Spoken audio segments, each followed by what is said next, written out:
Good morning, student of class 4. How are you? I hope you all are fit and healthy. Okay, welcome back to your EVS class, student. Today date is 9 September 2021 and I am teaching you chapter number 12, air, water and weather. Okay, so let's do little recapitulation what we have done in the previous video. So in the previous video, I explained you about hail and snow, dew. What is hail? How hail comes from the clouds to the land. How snow falls from the clouds, and after that, what is the dew? In the winter time, we will see that all the things which are present in the surroundings, they are covered with a water. So how this is possible? Especially we see this dews dew in the time of the winter. So that I explained you what is a fog, how the fogs are formed. This thing I explained you. All these things I explained you in the previous video. Today I am just recapitulating what I have teach you in the previous video. If you want to see the detail, then you can watch the previous video. So how the fog is formed, that we have discussed, and what is the frost. Okay, what is frost and how the frost are formed, and these frost, especially student, they are very harmful for the crops. ठीक है, अगर cultivation का time है, crops लगी हैं, ठीक है, lands में बहुत सी क्रॉप है, अगर ऐसे समय में फ्रॉस्ट हो जाता है, then this frost is very harmful for the crops. So student, rain है, स्नो है, हेल है, फ्रॉस्ट है, these all frost falling from a cloud is called it precipitation. इसी को हम लोग क्या बोलते हैं? प्रेसिपिटेशन होते हैं. जैसे देखो, तुम लोग ने क्लास थ्री में तुम लोग ने वाटर साइकिल जो तुम लोग ने पढ़ी होगी, उसमें दो टर्म यूज हुई थी आपकी, एक तो इवापोरेशन और एक कंडेंसेशन, और ये साइकिल कंटिन्यू होती रहती है, इसी को वाटर साइकिल बोलते हैं. लेकिन अब आपने कुछ न्यू टर्म्स पढ़े, जैसे हेल है, स्नो है, how hello forms, how snow forms, how they come from the clouds. Okay, what is dew, what is fog, what is frost. So this is known as precipitation. ये क्या है? Precipitation. ठीक है, this is known as precipitation. Okay, so up to this I have already covered in the previous video. Now let's start. Only one topic is left in your book, that is the water cycle. Okay.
Okay, now student, all of you see the diagram. So with the help of a diagram, we will study what? We will study the water cycle.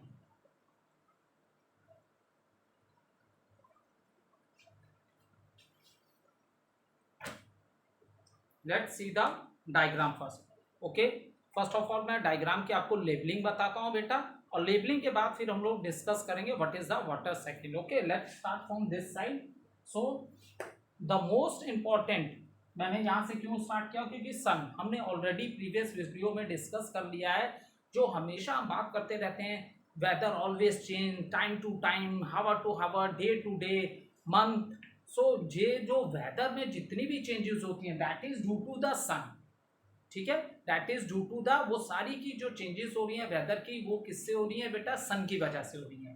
ठीक है, और water cycle जो है हमने previous video में already इस पे हमने पढ़ाई कर ली है कि water exist in three form, that is solid form is known as the ice, liquid form is the water, and gaseous form is known as the water vapor. So it means that in the nature, जो nature है उसमें water three forms में exist करता है, solid, liquid, gas. Solid form is the ice, liquid form is the water, and gaseous form is the water vapour. Now after all this full discussion, let start how the water cycle work out in a nature. Nature में water cycle कैसे continuous work out कर रही है, this thing we will discuss. First of all labelling से start करते हैं. सन, सन से इसलिए स्टार्ट किया क्योंकि सन इज द, सारी जितनी भी वेदर में चेंजेस आ रही हैं, जो एयर चलती है, जो विंड ब्लो करती है, वो भी किसकी वजह से होता है बेटा? सन की वजह से हो रहा है. ठीक है, उसके बाद ये जो मैंने बताया clouds, okay, these are the clouds. So clouds भी जो फॉर्म हो रहे हैं वो भी सन की वजह से फॉर्म हो रहे हैं. ठीक है, जो रेन है ये सब सन की वजह से हो रहा है. रेन है, प्रेसिपिटेशन वर्ड यहाँ पे यूज किया. यहाँ पे वाटर वेपर बन रहा है, तो वाटर वेपर फॉर्म में चेंज होता है. इस प्रोसेस को हम लोग क्या बोलते हैं? इवापोरेशन. इस प्रोसेस को हम लोग क्या बोलते हैं? इवापोरेशन. ठीक है, और यहाँ पे एक और लिखना है, कंडेंसेशन. इसको हम लोग क्या बोलते हैं बेटा?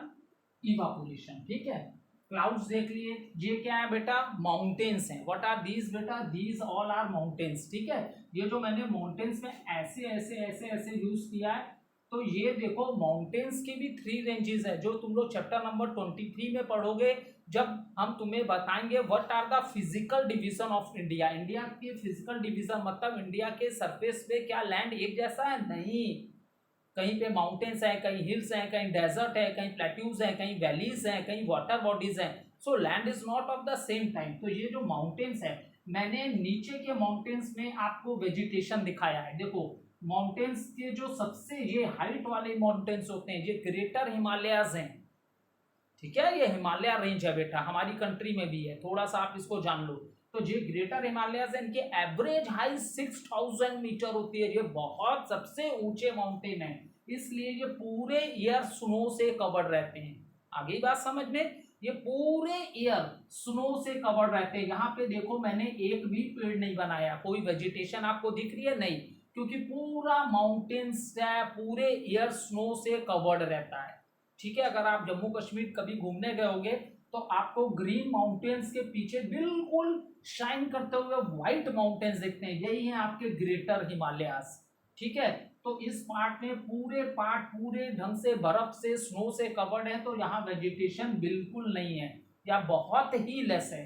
जैसे जैसे माउंटेन्स से नीचे आते जाएंगे, हाइट कम होती जाएगी, वैसे वैसे वेजिटेशन ज्यादा होगी. ठीक है, वेजिटेशन मतलब पेड़ पौधे तुम्हें बहुत ज्यादा देखने को, पहाड़ों, पूरे पहाड़ पेड़ों से भरे होते हैं, पहाड़ों में बहुत ज्यादा पेड़ होते हैं. लेकिन जब ये लोअर रेंज में आओगे तब, लोअर रेंज मीन्स जब हम लोग मिडल हिमालयास की बात करेंगे और शिवालिक की बात करेंगे. लेकिन जो ग्रेटर हिमालयास हैं, यहाँ पे वेजिटेशन बिल्कुल लेस है या बिल्कुल नहीं है, क्योंकि ये पूरे साल क्या है, स्नो से कवर्ड रहते हैं. तो ये तीन पोर्शन जो है ऐसे ऐसे करके मैंने दिखाया है, इससे इस ढंग से, तो ये आपके मैंने दिखाया है कि ये स्नो कवर्ड माउंटेन है, snow covered mountains, snow covered mountains है, यहाँ पे हरियाली पेड़ पौधे नहीं है। ठीक है, अब देखो नीचे आगे जब हाइट कम हुई माउंटेन्स की तो यहाँ पे बहुत सी वेजिटेशन है। अब देखो प्रोसेस ऑफ वाटर साइकिल अब स्टार्ट करते हैं। देखो वाटर साइकिल की प्रोसेस स्टार्ट होती है ड्यू टू द सनलाइट। ठीक है, सनलाइट सारी वाटर बॉडीज पे पड़ती है। सारी वाटर बॉडी मीन्स व्हाट, अब अर्थ पे वाटर कहाँ मिलेगा आपको, पाउंड में भी मिलेगा, रिवर्स में भी मिलेगा, लेक में भी मिलेगा, सी में भी मिलेगा, ओशन में। तो जब सन की लाइट वाटर पे आती है तो वाटर क्या होता है, सन के हीट से, सन की लाइट से चीजें विजिबल होती हैं हमें। इसी तरह सन की हीट से वाटर क्या चेंज होने लगेगा, किस फॉर्म में चेंज होने लगेगा, वाटर वेपर फॉर्म में। और ऑन, और ये कब होता है, ऑन हीटिंग होता है। इसीलिए इस प्रोसेस को हम क्या बोलते हैं बेटा, इस प्रोसेस को हम इवापोरेशन बोलते हैं। क्या बोलते हैं, इवापोरेशन बोलते हैं। ये समझने के लिए बहुत जरूरी है आपके लिए। ठीक बेटा, तो प्रोसेस यहीं से स्टार्ट होती है, सन की लाइट से। जब सन की लाइट वाटर बॉडीज पे फॉल करेगी तो वाटर वेपर फॉर्म में चेंज होगा, जिसको आप गैसियस फॉर्म भी बोल सकते हो। और इस प्रोसेस को due to heating the water change into a water vapour, that process is known as evaporation, इसका नाम। ठीक है, now due to what happen, अगर आपको 2 बकेट पानी उठाने के लिए बोला जाए आप थक जाओगे, आपकी बहुत एनर्जी लगती है, आपको बहुत ताकत फोर्स लगानी पड़ती है। लेकिन यही वाटर जब गैस फॉर्म में चेंज हो जाता है तो इसका वेट क्या है, बहुत लाइट हो जाता है। And this hot air rises up. ठीक है, यही हॉट एयर बहुत ऊपर राइज कर जाती है। ठीक है, यही हॉट एयर राइजेस अप हो जाती है। और यही हॉट एयर जब बहुत ऊपर जाके कभी कूल एयर के टच में आ जाती है, तो जब कूल होंगे वाटर वेपर तो क्या होगा बेटा, वो फिर से वाटर बन जाएंगे, जिसको हम लोग क्या बोलते हैं, कंडेंसेशन। जिसको हम लोग क्या बोलते हैं, कंडेंसेशन। ये कब होता है, वाटर के कूल होने पे। तो बहुत ऊपर जाके जो स्मॉल स्मॉल ड्रॉप्स जो है वाटर के, यही आपस में मिलके क्या बना देते हैं, आपके क्लाउड्स फॉर्म करते हैं। इससे क्या फॉर्म होता है, क्लाउड्स।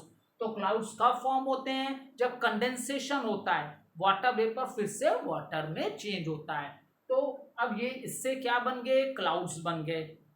आ गया समझ में। अब जब इस क्लाउड्स के अगल बगल ठंडी हवा होती है तो क्या होता है, ये पानी के ड्रॉप्स क्या है, बहुत हैवी वेट हो जाते हैं। क्यों, क्योंकि जब ठंडी हवा इन क्लाउड्स के अगल बगल होगी तो जो हॉट एयर होगी, जो वाटर वेपर होंगे, वो ज्यादा से ज्यादा किस फॉर्म में चेंज होने लगेंगे, कंडेंसेशन उनकी होगी। और कंडेंसेशन होगी इसका मतलब वो किस फॉर्म में चेंज होने लगेंगे, वाटर फॉर्म में।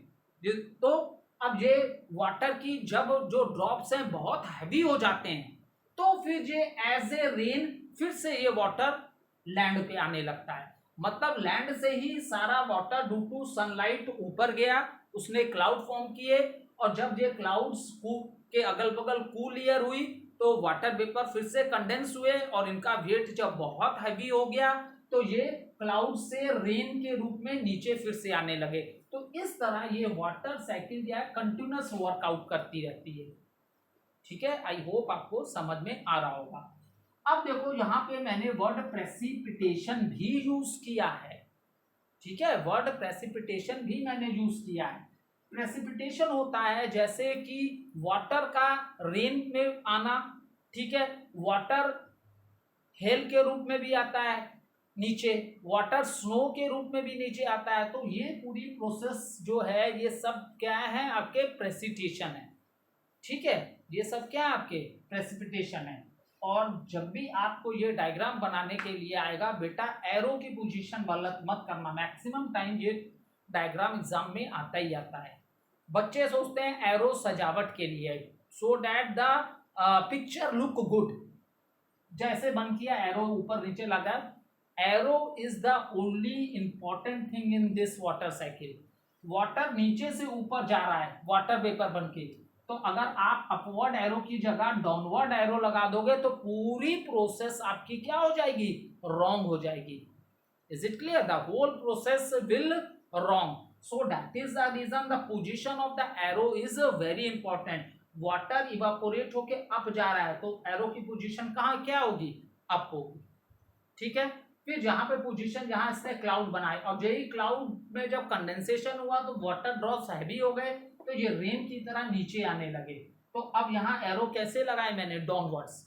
और जो माउंटेन्स एरियाज होते हैं, ठीक है, मैंने आप लोग को बताया था ना, स्नोफॉल कहाँ होती है, ये किस कंडीशन में, किस एरियाज में होती है, जहां माउंटेन्स होते हैं। अब जैसे देखो ये माउंटेन्स हैं, ये माउंटेन्स हैं, सबसे हाइट वाले माउंटेन जो पूरे साल कवर्ड रहते हैं, किससे, स्नो से रहते हैं। For the whole year these mountains are covered with the snow. So what does it mean, it means that here the temperature is very less. जब ये पहाड़ हैं, ये पहाड़ पूरे साल स्नो से कवर्ड हैं, तो इसका मतलब यहाँ टेम्परेचर क्या होगा बेटा, बहुत लेस होगा। इसका मतलब यहाँ का क्लाइमेट क्या होगा, बहुत ज्यादा कोल्ड क्लाइमेट होगा। Is it clear? So the climate is very very cold. और जब क्लाइमेट बहुत ज्यादा कोल्ड होगा बेटा, और इन क्लाउड्स के अगल बगल की एयर बहुत ज्यादा चिल्ड हो जाएगी, बहुत ज्यादा कूल हो जाएगी, तो जो जो ये रेन ड्रॉप्स हैं, ये फ्रीज हो जाते हैं, जम जाते हैं। क्या हो जाते हैं, फ्रीज हो जाते हैं, जम जाते हैं। जैसे आप अपने रेफ्रिजरेटर में नॉर्मल वाटर रखो, 4-5 आवर्स के बाद अगर आप उस रेफ्रिजरेटर के फ्रीजर में से बाहर निकालोगे, तो वो बिल्कुल पत्थर की तरह सॉलिड हो जाता है, होता है ना। तो इसी तरह बहुत ठंड होने से जो भी वाटर ड्रॉप्स थे, ठीक है, वो क्या हो गए, फ्रीज हो गए, और यही स्नो के फॉर्म में नीचे आने लगते हैं, और हेल के फॉर्म में। ठीक है, हेल के फॉर्म में जब भी हेल होती है तो बहुत बारिश भी होती है। उसका रीजन क्या होता है कि ये जो क्लाउड्स हैं ये बहुत डिस्टेंस पे हैं, किससे, हमारे लैंड से। तो इतनी दूर से जब ये बर्फ के गोले नीचे आते हैं लैंड पे, तो बहुत से रास्ते में ही मेल्ट कर जाते हैं। ठीक है, इतनी दूर, इतना ज्यादा डिस्टेंस कवर करके ये लैंड पे आ रहे हैं, तो बहुत से जो बर्फ के जो टुकड़े होते हैं वो रास्ते में ही मेल्ट कर जाते हैं। तो इसीलिए जब भी हेल होती है तो बहुत तेज बारिश भी होती है। ठीक है, जब हेल होती है तो उसके संग बहुत तेज बारिश भी होती है। उसका रीजन यही है कि बहुत से बर्फ के गोले आ रहे होते हैं नीचे, लेकिन उसमें से बहुत से पूरे मेल्ट हो जाते हैं, तो उससे रेन वाटर बन जाता है, रेन होने लगती है, और जो गोले बड़े होते हैं वो आ जाते हैं लैंड तक। आ गई बात समझ में? तो ये कंप्लीट तुम्हारा जो मैंने आपको समझा दिया बेटा, ये कंप्लीट प्रोसेस वाटर साइकिल की मैंने एक्सप्लेन कर दी। और वाटर साइकिल में 3 इंपॉर्टेंट चीजें क्या हो रही हैं, एक तो आपका इवापोरेशन की प्रोसेस हो रही है, और एक कंडेंसेशन की प्रोसेस हो रही है, और एक आपका क्या हो रहा है, प्रेसिपिटेशन। ठीक है, कहीं पे वाटर रेन के फॉर्म में नीचे नहीं आ रहा है लैंड पे, किस फॉर्म पे आ रहा है, स्नो के फॉर्म में आ रहा है, हेल के फॉर्म में आ रहा है। आपने सुना होगा कि विंटर के सीजन में, at the time of the winter season, बहुत जगह पहाड़ों पे बहुत बर्फ गिरती है। ये आपने सुना होगा, पहाड़ों पे बहुत बर्फ गिरती है, कब, विंटर सीजन में गिरती है ना। तो यही प्रोसेस है आपकी प्रेसिपिटेशन, यही प्रोसेस आपकी है प्रेसिपिटेशन। ठीक है, तो ये कंप्लीट जो मैंने आपको बता दिया, यही आपकी complete water cycle. I hope you all are able to understand. Okay, thank you.